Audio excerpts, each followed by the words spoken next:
말씀입니다. 우리 네 줄밖에 안 되기 때문에 저와 여러분이 한 목소리로 함께 읽도록 하겠습니다. 그러므로 이제부터 너희는 외인도 아니요 나그네도 아니요 오직 성도들과 동일한 시민이요 하나님의 권속이라. 너희는 사도들과 선지자들의 터 위에 세우심을 입은 자라. 그리스도 예수께서 친히 모퉁이 돌이 되셨느니라. 그의 안에서 건물마다 서로 연결하여 주 안에서 성전이 되어가고 너희도 성령 안에서 하나님이 거하실 초소가 되기 위하여 그리스도 예수 안에서 함께 지어져 가느니라. 아멘. 오늘의 말씀은 뭘까요? 대충 오늘 읽었던 본문을 읽어보시면 주제가 나올 것 같은데 혹시 뭘까요, 여러분? 교회입니다. 교회. 오늘의 말씀은 교회입니다. 교회 공동체라고도 하죠. 아마 저는 이런 마음에서 사실은 설교를 준비를 했는데 어떤 마음이냐면 하나님 이런 교회 공동체 주셔서 감사합니다. 근데 그러기에는 오늘 설교 제목을 한번 보십시오. 굉장히 전투적입니다. 죽은 교회인가 살아있는 아니면 살아갈 교회인가. 그래서 여러분에게 한번 여쭤보고 싶습니다. 창원교회는 죽은 교회일까요? 극렬하게 반대를 하셔야죠. 창원교회는 살아있는 교회일까요? 네. 창원교회는 살아갈 교회일까요? 그럼 또 질문 드릴게요. 무슨 근거에서요? 오늘 이것을 우리가 살펴보고자 하는 거죠. 미래 감사입니다. 오늘은요, 감사 네 번째 교회에 대한 감사로 감사 시리즈는 마무리하려고 하는데 미래 감사, 즉 지금 우리 모습은 당장 그렇지 않는다 하더라도 나중 되면은 이런 모습으로 하나님께 영광 돌리면 좋지 않을까라는 마음에서 오늘 말씀을 준비해 보았습니다.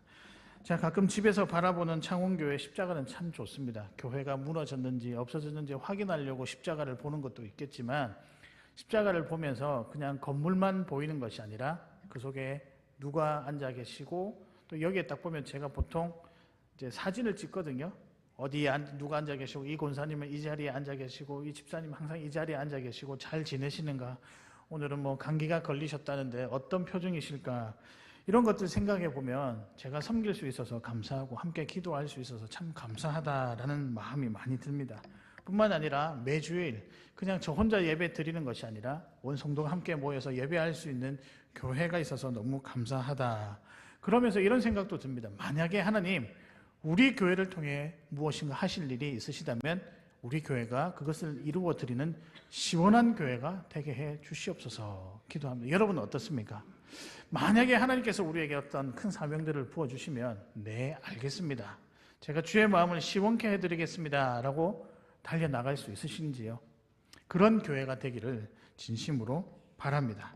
그러면서 오늘 교회에 대한 이야기이기 때문에 약간의 부담도 되지만 기대하는 마음, 이것이 교차되어 있는데요. 그러나 우리 교회가 앞으로 이렇게 될 것이다 라는 것을 상상하면서 말씀을 전하려고 합니다. 오늘은 옥중 서신 중에 하나인 에베소서입니다. 에베소에 있는 교인들에게 보내는 사도 바울의 간곡한 편지인데요. 어떤 마음으로 보내냐? 한 가지 주제를 가지고 보냅니다.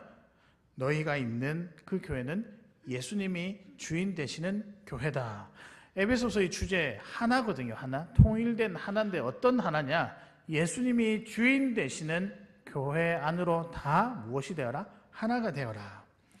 사실 그 안에 갈등이 조금 있었습니다. 유대인하고 이방인하고 갈등이 있었는데요. 유대인은 그들의 신앙생활을 오랫동안 해왔죠. 전통이나 관례에 의거하여 정통 신앙생활자다라고 스스로 자부하며 살았었습니다. 이에 반해 이방인들은 아니다, 우리는 때로는 그것은 부족할지 몰라도 뜨거운 열정을 가지고 살아가는 새로운 성도다. 그러면서 유대인들은 이방인을 향해 이렇게 비난을 조금 했습니다. 이내 사라질 뜨거움. 그러나 가만히 듣고 있을까요? 이방인들은 유대인에게 이렇게 이야기했죠. 변화없는 고인물. 제가 볼 땐 둘 다 맞는 것 같아요. 그래서 이 교회가 조금 하나 되지 못하고 시끄러웠습니다. 이때 사도 바울이 이 소식을 듣고 편지 하나를 보내면서 이렇게 이야기를 하죠. 예수님이 주인 되시는 교회를 세워 가십시오. 그러면서 아주 중요한 세 가지를 당부했습니다. 이 세 가지가 오늘 저와 여러분이 나누실 대지인데 먼저 소개해드리면 그 세 가지, 예수님의 피 흘리심을 귀하게 생각하는 교회가 되었으면 좋겠다. 예수님의 피 흘리심을요. 두 번째는 예수님이 주인 되시는 예배가 드려지는 교회가 되었으면 좋겠다. 세 번째는 성령 충만, 즉 성령을 기대하고 교회가 그 성령의 인도에 따라 행하는 모든 사역들이 이루어지는 교회가 되었으면 좋겠다라고 사도 바울이 편지를 쓴 것이 에베소서입니다. 그러면서 이방인과 유대인이 하나가 되는 귀한 교회로 남길 바랬습니다. 이런 교회를 오늘 본문에서 뭐라고 부를까요? 살아있는 교회입니다. 이제 뭐가 좀 맞으시네요? 맞습니다. 이런 교회가 살아있는 교회입니다. 자, 그럼 또 질문 드릴게요. 창원교회는 죽은 교회일까요? 살아갈 또는 살아있는 교회일까요? 아니, 목사님 죽은 교회 그런 말도 꺼내지 마시고 우리하고는 가당치도 않습니다. 예, 그렇게 되기를 진심으로 바랍니다. 대신에 영원히 그렇게 되어지기를 진심으로 소망합니다. 그래서 오늘 이 시간에 주님이 원하시는 교회는 어떤 교회인가, 이 질문으로 우리가 답을 하나씩 찾아가시면서 우리가 이런 교회 되기를 간절히 바라면서 말씀을 함께 나누었으면 좋겠습니다. 주님이 원하시는 교회는 어떤 교회인가? 첫 번째입니다. 내 안에 흐르는 예수의 피입니다. 좀 표현이 독특하죠. 우리의 피가 예수님의 피라. 여러분의 혈액형을 재었습니다. 혈액 검사를 했는데 예수님 형이 나왔습니다. 믿으시겠습니까? 왜 그러시죠? 믿어야죠. 맥락으로 따지면. 맞습니다. 우리는요, 우리의 피가 A형, B형 이건 과학적으로 사실적으로 드러나는 것도 맞겠지만 우리가 인생 전반을 통틀어서 우리의 혈액형을 잰다면 그것은 예수님 형입니다. 믿으십니까? 예수님 피로 인해 예수님 닮아가는 인생이다라는 것이 내 안에 흐르는 예수의 피, 이 대지의 의미입니다. 사랑하는 여러분, 여러분이 살아가실 때 무슨 피로 살아갈까? 우리는 예수 닮아가는, 예수 피로 살아가는 예수 성도 되었으면 참 좋겠습니다. 19절에 보면 하나님의 권속이라는 표현이 나오죠. 간단하게 풀이해서 말씀드리면 하나님의 가족이죠. 여러분, 어떤 자가 가족일까요? 같은 피가 있는 사람이 가족이죠. 그러면 예수의 피가 흘렀다. 우리는 그래서 같은 무엇이라고 부를까요? 가족인 성도라고 부를 수 있습니다. 가족을 다른 말로 피부치라 그러죠. 이것을 우리가 우리의 신앙에 조금 대입해 보면 예수님을 믿고 그분을 나의 구주로 영접하면 그 순간 나의 피가 예수의 피로 변하여서 예수의 피에 맞게끔 살게 되는 것이 성도의 피이자 성도의 모습입니다. 그래서 우리는 예수님의 가족이 될 수밖에 없죠. 왜냐하면 우리 안에 예수의 피가 흐르고 있죠. 그런 자들을 성도라고 분명히 부르고 있고 또 그런 성도가 거룩하여질 것을 도전하고 있습니다. 근데 여러분, 그러면은 이 예수의 피가 우리 안에 흐르게 되면 나타나는 모습이 하나가 있는데 아주 대표적인 모습 중에 하나, 아마 이게 우리가 오늘 도전해야 될 대지의 내용 중에 하나인데 예수 닮아가게 되는 거라는 거죠. 예수의 피가 흐르고 예수의 피로 우리의 인생을 살아가게 되면 자연스럽게 나타나는 우리 삶의 모습이 있는데 예수님 닮아가는 거라는 거죠. 누군가를 닮는다는 것은 누군가의 생각과 행동이 거의 일치되는, 똑같이 되기를 바라는 마음에서 따라가는 거잖아요. 물론 우리가 예수님을 닮아간다, 목사님 그게 어떻게 가능할까요? 저는 너무 연약하고 부족해서 그게 불가능할 것 같아요 라고 하시는 분들도 있습니다. 그런데 그 삶을 잘 보니까 되게 안정적이고 절제도 있고 행복하고 기쁘다. 그럼 여러분 좀 부럽지 않을까요? 그런 마음에서 비록 우리가 온전하게 예수님 닮아가는 게 쉽지 않다 하더라도 그 삶에서 누려지는 여러 가지 기쁨과 은혜, 그게 매력적이라면 그래도 우리 한번 힘내서 그렇게 살아보는 도전 한번 하는 게 맞지 않을까 생각이 됩니다.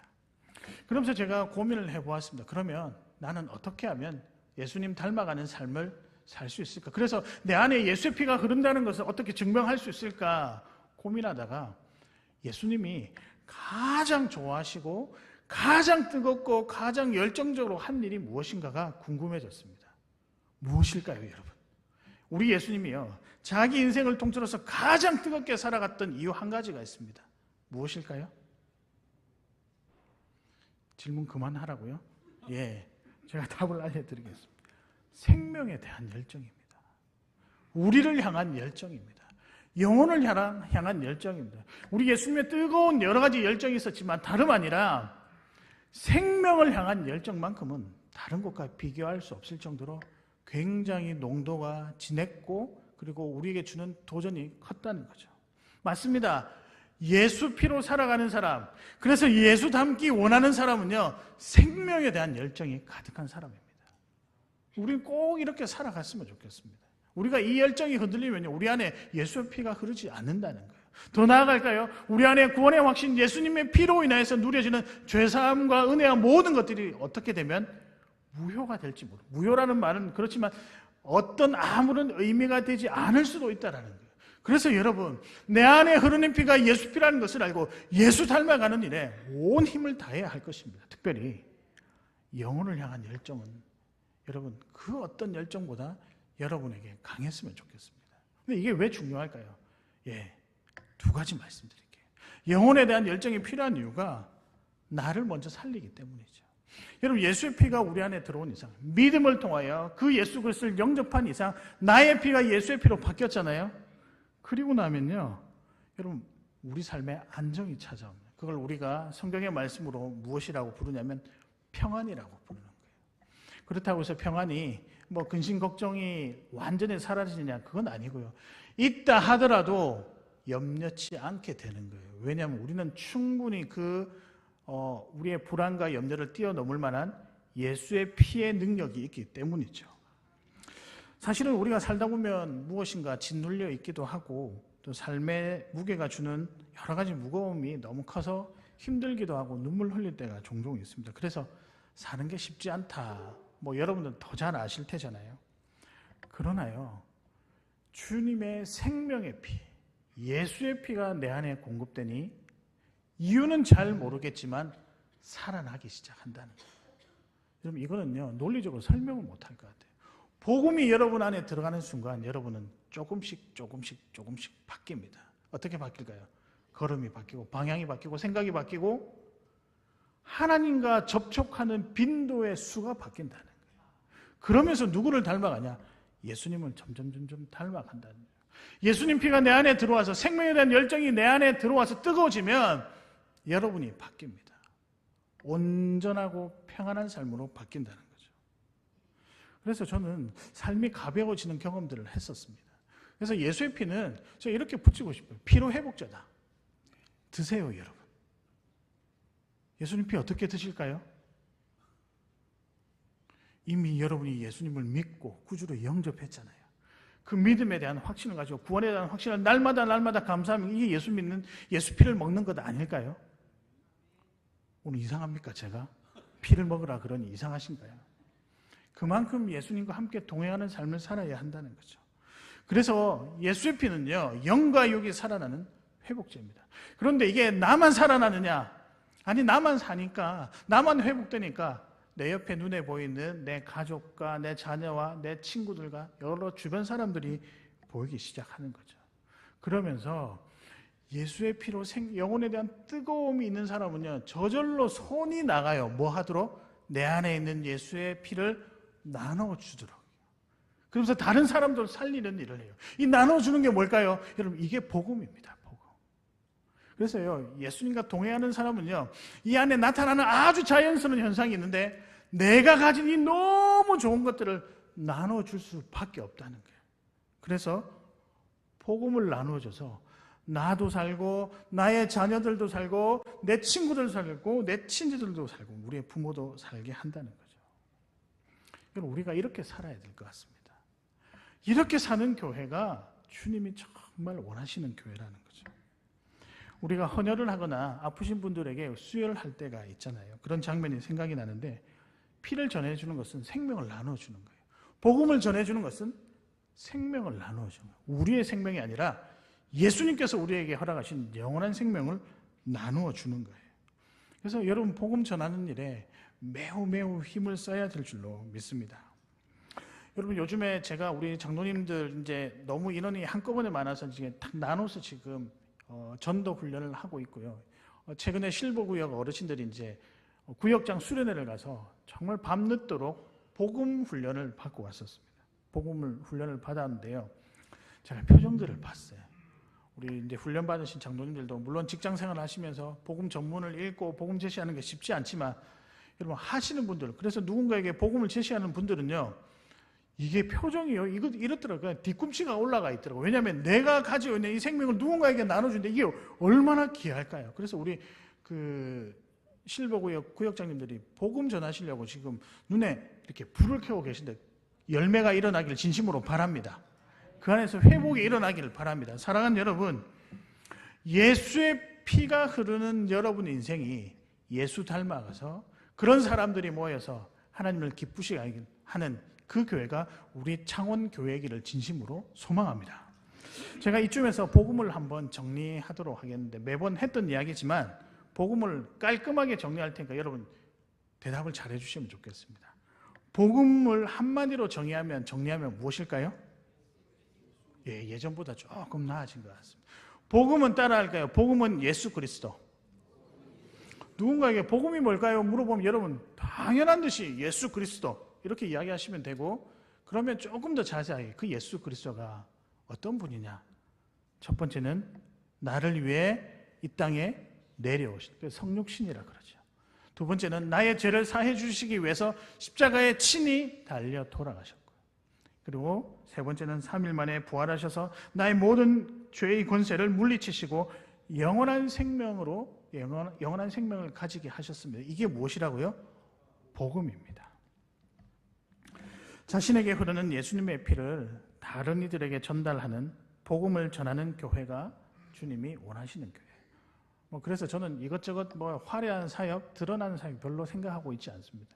가장 기본적인 거지만 생명과 생명이 부딪혀서 스파크가 일어나서 또 다른 생명을 우리가 양산해내는, 또 재생산하는 그 영혼 구원에 우리 교회가 앞으로 전심전력했으면 좋겠습니다. 그래서 우리 교회 별명이요, 좀 이랬으면 좋겠습니다. 예수님 피를 나누어 주는 창원교회. 무섭죠? 그 창원교회 갔는데 예수님 피를 나누어 준대요. 바꿔서 제가 표현을 드리면 예수 생명을 나누어 주는 우리 창원교회. 이런 별명이 주님 다시 오실 때, 그래 너네 창원교회 성도구나, 그래 너희는 예수 피를, 예수 생명을 나눠주는 교회였구나, 이런 칭찬 들으시는 귀한 교회 되시기를 주님의 이름으로 축복합니다. 두 번째입니다. 어떤 교회가 좋은 교회일까? 두 번째는요, 삶과 삶이 만나는 예배가 있는 교회입니다. 즉 삶과 삶이 만나는 예배입니다. 어떤 교회가 좋은 교회인가? 하나님의 삶과 우리의 삶이 지금 이 시간에 만나는 예배가 있는 교회가 좋은 교회이다. 사랑하는 여러분, 우리 예배가 이렇게 하나님께 참 기쁨이 되는 귀한 예배가 되기를 바랍니다. 여러분, 예배가 풍성하다는 의미는 무엇일까라고 하면요, 주님의 마음을 느끼는 예배가 저는 풍성한 예배다. 특별히 말씀을 통해서 주님의 마음을 느끼고 주님의 뜻대로 한번 살아가보자 결단하고 도전하고 나의 발걸음을 한 걸음 떼는 그 예배, 그렇게 드렸던 그 예배가 저는 풍성한 예배라고 생각합니다. 물론 우리가 판단하기에 이 예배가 풍성하다, 그렇지 않다라고 판단할 수 있는 근거와 힘은, 또 우리에게 능력은 아무것도 없죠. 왜냐하면 예배 주인 되시는 우리 주 예수 그리스도가 임재하시는 모든 예배는 귀하다는 거죠. 그러나 여러분, 부족한 마음이지만, 또 부족하지만 예배 가운데 있는 그 뜨거운 열정으로 내일의 삶을 살아나가도록 하는 그 예배를 드린 것은 정말 귀한 일이라고 저는 생각합니다. 저와 여러분의 예배가 정말 이렇게 오늘만 여기서 끝나는 예배가 아니라 더 나아가서 성공한 삶으로부터, 성공한 예배로부터 성공한 삶까지 내일도 믿음대로 말씀대로 한번 살아보겠노라라고 도전하며 나가는 그까지 가야 되거든요. 그 예배가 어떤 예배냐? 풍성한 예배라는 거죠. 사랑하는 창원교회 성도 여러분, 예배를 통해서 풍성한 예배 드리시길 바랍니다. 특별히 주님의 마음을 느끼는 예배였으면 참 좋겠습니다. 그럼 목사님, 또 질문이 있는데요. 주님의 마음은 뭘까요? 주님의 마음을 풍성히 느끼라고 하니 주님의 마음은 뭘까요? 여러분, 주님의 마음이 뭘까요, 여러분? 예배를 통해서 느껴지는, 발견하게 되는 주님의 마음이 뭘까요? 제가 침묵을 지키면 여러분 초조하시죠? 한번 느껴보려고 그렇게 했습니다. 주님의 마음은 한결같습니다. 이때까지 이 땅에 오신 이후부터 지금까지 변함없습니다. 그 주님의 마음이 무엇이냐면 우리 주님이 저와 여러분을 너무나도 사랑하신다는 것입니다. 여러분이 예배를 통해서요 느껴야 될 것은 무엇이냐? 내가 아무리 어렵고 힘들고 염려와 참 스트레스와 답답함과 억울함 가운데 나왔다 할지라도 내 모습 이대로 여전히 받으시고 내가 너를 너무 사랑한다고 하는 하나님의 메시지를 느끼는 그 예배가 삶과 삶이 만나는 풍성한 예배라는 거죠. 사실 우리가 한 주간 열심히 사셨죠. 굉장히 열심히 사신 걸로 알고 있습니다. 근데 살다 보니 조금 아쉬운 면도 있고 더 잘할 걸 하는 약간의 후회가 있습니다. 그런데 이 후회를 가만히 놔두니까 이게 점점 커져가지고 나의 자신감을 조금 갉아먹기도 하고 또 여전히 위축된 마음으로 살아가는 내 자신을 보니 또한 실망하게 되는 거죠. 마음 한켠이 무너지고 가족 때문에 마음이 힘들고 또 상처받기도 하고 같은 직장 동료의 말 한마디 때문에 서운해지기도 하고 어깨가 축 처집니다. 세상에 나를 사랑하고 이해하는 사람은 없구나라는 심령으로 왔는데 이 자리에서 하나님께서 나를 여전히 있는 모습 그대로 사랑해 주시네. 이 메시지를 예배 가운데 누리셔야 된다는 거죠. 저는 여러분이 매주일 나가실 때마다 여러 가지 우리가 좋은 이야기라고 평가해도 좋습니다. 그런 이야기도 좋겠지만 나갈 때 여러분 마음을 정말 뜨겁게 그것도 오래 여운이 남게 하는 이 메시지는 무엇이냐? 하나님이 여러분을 정말로 사랑하신다는 거예요. 이게 전제가 돼야 예수 그리스도를 설명할 수 있고 십자가를 설명할 수 있고 부활의 능력도 설명할 수 있는 거예요. 모든 것이 여기서부터 시작된다. 예배를 통해서 여러분이 반드시 가슴에 안고 새기고 나가야 할 문구는 하나님이 여러분을 사랑하신다는 거예요. 여러분 믿으십니까? 그래서요, 여러분 기도하십시오. 어떻게 기도하냐면 예배 드리기 전에 하나님, 오늘 이 예배를 통해서 여러 가지 메시지는 매주마다 달라지겠지만 그 속에서 하나님이 나를 너무나도 사랑하신다 이 사실을 확실하게 깨닫고 돌아가서 세상 가운데 그 사랑으로 살아갈 수 있도록 나를 지켜주십시오라고 기도하는 게 맞는 것 같습니다. 근데 여러분, 이게 성령의 임재입니다. 성령의 임재가요, 찌릿찌릿한 경험과 마음이 뜨거워지고 눈물 흘리고 이게 성령의 임재가 아니고요. 정확한 사실을 마음에 새기고 확신 가운데 살아가는 것, 이게 성령의 임재라는 거죠. 저는 성령의 임재가 다름 아니라 하나님이 우리를 너무나도 사랑하신다. 여러분, 이 사랑 때문에요, 사람이 담대해집니다. 용기가 생기고요, 삶에 힘이 있습니다. 여러분, 이 예배를 우리가 드려야 되지 않을까요? 창원교회는 하나님이 나를 너무 사랑하신다는 메시지를 안고 나가실 때 그냥 손모양이 다 이랬으면 좋겠어요. 너무 이렇게 이 귀한 걸 가지고 떨어뜨리기가 싫어가지고 하나님이 나를 너무 사랑하신다, 내 가슴을 부여잡고 사랑에 넘쳐서 나가셨으면 좋겠습니다. 또 이렇게 말씀드리면 또 나가실 때 목사님 또 이렇게 그래도 얼마나 보기 좋을까요? 좋습니다. 20절에 보면요, 너희는 사도들과 선지자들의 터 위에 세우심을 입은 자라. 그리스도 예수께서 친히 모퉁이 돌이 되셨느니라. 21절에 그의 안에서 건물마다 서로 연결하여 주 안에서 성전이 되어가고, 터 위에라는 말은요, 다른 말로 믿음이라고 할 수 있습니다. 또 다르게 표현하면 이 믿음이 어디에서부터 왔냐? 누구를 믿냐? 예수님께서 우리를 사랑하신다라고 하는 주님의 마음을 이 터라는 것으로 표현을 할 수 있겠죠. 그러니까 그래요, 이 터로 인한, 이 믿음으로 인한, 예수 그리스도의 사랑으로 인한 사람들이 모여서 성도를 이루고 성도가 모여서 교회를 이루는데 그 교회는 어떤 교회가 되어야 되느냐? 예배하는 성전이 되어야 된다는 거죠. 이게 여러분 하나님 삶과 우리 삶이 만나는 거예요. 하나님의 마음을 깨닫고 그 마음으로 감동받아서 예배당 문을 나가는 게, 아니면 이 시간에 그 감격을 누리는 게 하나님의 삶과 우리 삶이 만나는 귀한 예배라는 거죠. 하나님이 기뻐하시는 교회는 삶과 삶이 만나는, 나를 사랑하신다라고 하는 주님의 마음이 느껴지는 예배가 있는 교회라고 생각을 합니다. 그런 의미에서 제가 또 여러분에게 질문 드리겠습니다. 창원교회는 죽은 교회일까요? 예, 이제는 화가 나셨군요. 제가 살아있는 교회, 사한교회라고 말도 안 했는데 그냥 대뜸 이렇게 살아있는 교회. 맞습니다. 창원교회는 살아있는 교회입니다. 그래서 저는 예배가요 굉장히 뜨거웠으면 좋겠어요. 그렇다고 우리가 고신이잖아요. 이게 무시를 못하더라고요. 그렇다고 우리가 순복음처럼 이건 여러분 안 맞으시죠? 뭐 그러신 것 같아요. 근데 제가 순복음 교회 가보고 뭐 감리교 교회도 가봤는데요. 제가 한 가지 느끼는 것은 성령의 임재가 우리에게 들어오면요. 남 눈치 안 보더라고요. 뜨거운 마음으로 찬양하고 기도하고 아멘도 좀 많이 하시고 제가 강요하는 거 아니에요, 여러분. 저는 그럴 만한 사람이 아니에요. 근데 뜨겁게 반응하시고 우리 마음 가운데 표정으로 걸음으로 정말 내가 이 예배를 풍성하게 드리고 주님의 마음 내가 하나 겪고 가니 내가 이 것으로 이번 한 주간 살아가겠노라 다짐하는 그 모습은 분명히 서로가 서로에게 도전이 될 줄로 믿습니다. 사랑하는 여러분, 하나님이 우리 예배를 기다리십니다. 믿으십니까? 풍성한 예배 드리시는 주의 마음을 읽어내시는 귀한 예배 드리시는 귀한 성도님들 되시기를 주님의 이름으로 축복합니다. 벌써 마지막입니다. 마지막은요, 어떤 교회가 좋은 교회인가? 성령 충만을 사모하라입니다. 성령 충만을 사모하는 교회가 좋은 교회입니다. 사랑하는 성도 여러분, 우리 교회가 성령이 충만하여 사람 귀하게 여기는 넉넉함과 따뜻한 교회가 되기를 진심으로 바랍니다. 여러분, 제가 따뜻함과 넉넉함이라고 말씀을 드렸는데요, 이걸 다르게 표현하면 무엇일까요? 힌트 드리겠습니다.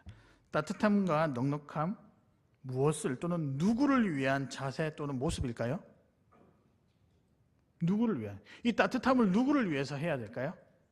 사람이죠, 사람. 그래서 제가 계속 지금 이야기하는 이유가 사람을 소중히라고 하는 이야기입니다. 예, 맞습니다. 제가 이번 주 한 주 묵상하는데요, 성령 충만이 뭐냐? 다름 아니라 영혼을 귀하게 여기는 것, 사람 귀하게 여기는 것이 성령 충만입니다. 22절에 보면 너희도 성령 안에서 하나님이 거하실 초소가 되기 위하여 그리스도 예수 안에서 함께 지어져 가느니라. 이 구절 중에서 제일 중요한 말이 뭘까요? 어떻게 그렇게 잘 아십니까? 제가 방금 강조해서 읽었으니까요. 함께입니다. 함께. 성령 안에서도 함께, 하나님이 거하실 초소 안에서도 함께, 그리스도 예수와도 함께. 함께가 뭘까요? 성령 충만인데 누구와 함께요? 사람이잖아요. 그래서 사람을 소중히 여겨야 함께 갈 수 있는 거잖아요. 사실 제가 최근에 엄청 회개했던 일이 있었습니다. 세세하게 말씀드리기는 개인적이기도 하고 좀 민망하기도 한데요, 제가 생각해 보니 사람 소중히 여기지 못했던 모습이었던 것 같습니다. 조금 편해지니까 그냥 제가 일을 너무 중시한 나머지 그분의 마음을 잘 읽지 못했던 것 같아요. 그래서 그분께 사과를 하고 진심으로 미안한 마음을 전달했었습니다. 순간 일에 너무 집중했던 것 같아요.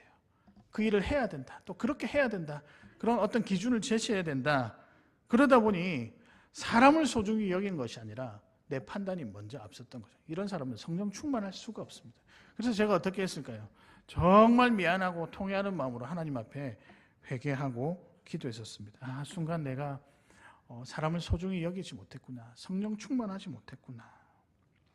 우리가 살다 보면 때로는 성령 충만하지 못할 때가 있습니다. 근데 다시 성령 충만하고 싶죠. 방법이 나와 있습니다. 함께 지어져 간다라고 말씀을 드렸잖아요. 사람을 소중히 여기면서 한 영혼을 향한 그 영혼, 그 마음들을 다시 회복시키면 그것을 통해서 성령 충만하면 그 걸음이 정말 바뀌어질 것이라고 생각합니다. 우리는 늘 판단하며 살아가잖아요. 교역자라서 판단하기도 하고 중직자라서, 또는 그냥 사람이기 때문에 누구를 다 판단하면서 살아갑니다. 물론 뭐 판단을 해야 될 때가 있죠. 근데 그 판단이 다 옳으냐? 그렇지 않고 우리도 완벽하지 않아서 때로는 우리의 욕심대로 우리의 어떤 경험으로만 판단할 때가 있죠. 외모로 판단하기도 하고 가진 것으로 판단하기도 하고 그가 가진 능력으로, 또 심지어는 성격으로, 그리고 나이의 많고 적음에 따라 판단할 때가 종종 있습니다. 사실 제가 꼰대라는 말을 그렇게 좋아하지는 않습니다. 그렇다고 해서 MZ라고 하는 그런 말도 별거 달가워하지 않습니다. 왜냐하면 세대를 너무 구분하는 용어 같아서 썩 그렇게 생각은 잘 안 하는데요, 곰곰이 생각을 해보았습니다. 라떼는 마리아라고 대변되는 기성세대, 힘들고 이해가 되지 않으면 그냥 자리를 피해버리는 지금의 세대, 젊은 세대. 우리 교회 안에도 이렇게 그냥 다르니까 서로 존중해 주는 게 아니라 다르니까 피하고 비난하고 정죄하는 모습이 우리 교회 가운데도 있지 않을까. 이만큼의 인생을 살았으니 대접받는 것은 당연하고 이런 젊은 사람들이 하고, 반대로 너무 어른들이 고리타분해서 그런 생각에 겉으로는 내내 하지만 속으로는 무시하고 배척하고 그렇게 마음 먹고 또 대하는 모습들이 우리 안에 종종 있잖아요. 불편하시죠? 이런 말씀 들으면. 그래도 말씀이 제가 전하려고 하는데요. 오늘 본문에 나오는 함께라는 말은요, 이걸 다 초월하는 거예요. 차별이 없고 편견이 없고 사랑하고 이해하고 오해가 아닌 정말 깊은 이해와 넉넉함으로 바라보는 것이 함께이자 이게 성령 충만이라는 겁니다. 그래서 여러분, 저는 그런 사람을 참 좋아합니다. 말을 함부로 하는 사람은 별로 좋아하지 않아요. 그건 누구나 좋아할 수가 없죠. 근데 여러분, 말을 할 때도요, 인격의 품위를 가지고 이야기하셔야 됩니다. 정말 이 말을 했었을 때 사람 귀하게 여기냐. 그래서 저는 용어 하나, 단어 하나 쓰는 거에 굉장히 예민한 사람입니다. 근데 우리가 그렇게 해야 되는 이유가 우리 주님이 항상 우리를 그렇게 대하고 계시거든요. 혼나는 것 같은 말씀에 보면 이렇게 하라라고 하는 것 같아 보이지만 우리 주님의 복음서를 통해서 우리에게 끊임없이 주시는 메시지는 내가 너를 사랑한다. 좀 전에 말씀드렸지 않습니까? 저는 우리 교회 가운데 사람 살만 나는 이런 교회가 되었으면 참 좋겠습니다. 이게 성령 충만이라는 거죠. 그렇다고 여러분이 그렇지 않다는 이야기는 아닙니다. 그런 눈으로 보지 마십시오. 여러분이 그렇지 않다는 이야기는 아니고요. 사실 제가 여러분을 통해 느끼는 감동은 제가 말로 표현하는 것보다 훨씬 더 많습니다. 그러나 살다 보면 갈등도 있고 이해 차이가 커서 약간의 거리가 있을 때도 있죠. 그럴 때 여러분, 성령 충만해야 됩니다. 특별히 여러분이 갈등의 소지가 있을 때 오히려 그 사람 더 소중히 여기고 더 그 사람을 위해서 기도하는, 이게 성령 충만이에요. 이게 여러분 수준이에요. 이게 신앙의 모습이고 이게 신앙의 어떤 품이라는 거예요. 이 신앙의 품위를 다른 말로 성령 충만이라고 합니다. 그래서 손을 잡고 이해하고 사람 소중히 여기는 게 필요하다는 거죠. 제가 이거 괜히 적어놨겠습니까? 괜히 이 표를 구했습니까? 저는 제 이상이 있습니다. 제 꿈이 있는데요. 이 교회 들어오면요, 사랑의 냄새 그냥 취해서 성도들이 속된 말로 뿅 갔으면 좋겠어요. 따뜻함을 통해서 여기만 들어오면 위로를 받고 힘을 얻었으면 좋겠어요. 그런 의미에서 저는 여러분에게 정말 사람 소중히 여기고 공동체 세우고 나가는 교회가 되었으면 좋겠다. 기성세대가요, 다음 세대를 귀하게 섬기고 다음 세대는 기성세대의 귀한 경험과 신앙 노하우를 보고 배우는 것이 필요하다는 거예요. 그래서 제가 1부 때도 말씀드렸는데요, 어른들은요, 우리 젊은 세대, 다음 세대를 보고 해야 될 말은 딱 2가지밖에 없습니다. 뭘까요? 아니, 2가지 형태밖에 없습니다. 이거 왜 하냐, 이거 하지 마라 소리 하지 마시고요, 잘한다, 수고했다라는 격려하고 칭찬해 주십시오. 가능하시겠습니까? 오늘 제가 여러분이 대답할 때까지 설교 안 마치겠습니다. 가능하시겠습니까? 그러면요, 우리 젊은 세대들은요, 우리 기성세대를 향해서 뭐라고 해야 될까요? 하나밖에 없어요. 감사합니다. 지금까지 뒷배가 되어 주셨잖아요. 감사합니다 표현해야 되겠죠.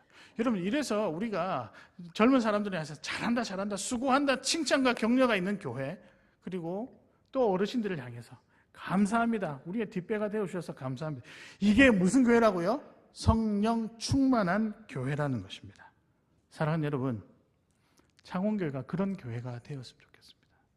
뭐 할 때마다 막 하지 마라, 이건 하면 안 되고, 뭐 전통이 어쩌고저쩌고, 필요할 때가 있죠. 그게 다가 아닙니다. 교회는 생명력이기 때문에 과거에 얽매이는 생명이 아니라 끝없이 확장해 나가고 변해가야 되고 하나님 말씀 따라 살아가야 되는 귀한 생명체입니다. 믿으십니까? 그러려면 성령 충만해야 됩니다. 그 마음으로 도전하며 살아가시는 우리 귀한 창원교회 성도님들 되시기를 바랍니다. 말씀을 정리하겠습니다. 오늘의 말씀은 감사한 4번째입니다. 오늘의 주제는 교회입니다. 주님이 원하시는 교회는 어떤 교회인가? 첫 번째는 내 안에 흐르는 예수님의 피, 예수 닮아가는 인생이 되시기를 바랍니다. 두 번째는요, 삶과 삶이 만나는 예배, 하나님의 마음, 즉 나를 너무 사랑한다라고 하는 이 마음을 읽어내는 풍성한 예배가 되었으면 좋겠습니다. 마지막은 무엇일까요? 성령 충만을 사모하라. 그래서 사람을 소중히 여기라. 여러분 제가 볼 겁니다. 칭찬하고 격려하시고요. 또 감사하다고 고백하시고요. 그렇게 했으면 좋겠습니다. 제가 지난주 주일 마치고 저희 집안 내부에서 컴플레인이 많이 왔었습니다. 저희 아내도 그렇고요. 제 설교를 듣지 않은 저희 딸까지 저희 아내와 같이 힘을 모아서 저한테 한마디 하더라고요. 그리고 저희 아버지도 연락이 오고 먼 곳에 사는 제 여동생이 오랜만에 오빠 설교를 들었는데 한마디 하더라고요. 뭔데? 라고 물어보니까 설교가 너무 길대요. 그래서 제가 이번 주는 각오하고 설교를 제가 그래서 의도적으로 그런 거 아니라 최선을 다해서 제가 작성하지만 그건 이제 제가 여러분하고 이제 여담이고요. 저는 오늘 설교 제목 적으면서 좀 마음이 사실은 뛰었습니다. 두려우면서요. 행여나 창원교회가 죽은 교회가 되지는 않을까. 한순간이에요, 여러분. 근데 죽은 교회가 되는 교회 특징이 있습니다. 사람 이름 드러나는 교회가 죽은 교회예요. 뭘 그렇게 사람 이름 드러나는 거예요? 목숨을 걸고 있을까요? 교회 주인은 누굴까요? 교회 사장님은 누굴까요? 우리 주 예수 그리스도입니다. 그분의 이름만 드러나도록 하나님께서 제정해 놓으셨어요. 여기에 사람 이름 들어갈 수 없어요. 수준 있고 품위 있는 교회는요, 우리의 이름이 아니에요. 예수의 이름. 아니면요, 여러분이 정말 구하고 싶은 영혼의 이름이 우리 교회 벽면에 붙여져서 이 영혼을 위해서 날마다 기도하고 지나갈 때마다 기도하고 눈물로 기도하고 그 영혼한테 한번 전하고 하는 그 교회가 살아있는 교회, 살아갈 교회, 하나님이 원하시는 교회, 주님이 정말 기뻐하는 교회라고 저는 확신합니다. 이 확신을 가지시면요, 저와 여러분이 같이 길을 걸어가셨으면 좋겠습니다. 그런 마음으로 이번 한 주 살아가시는 교회를 위해 기도하시고 헌신하시는 귀한 창원교회 공동체 되시기를 주님의 이름으로 축복합니다. 우리 헌신 찬송, 주님 마음 내게 주셔서 한번 찬양하며 나가도록 하겠습니다.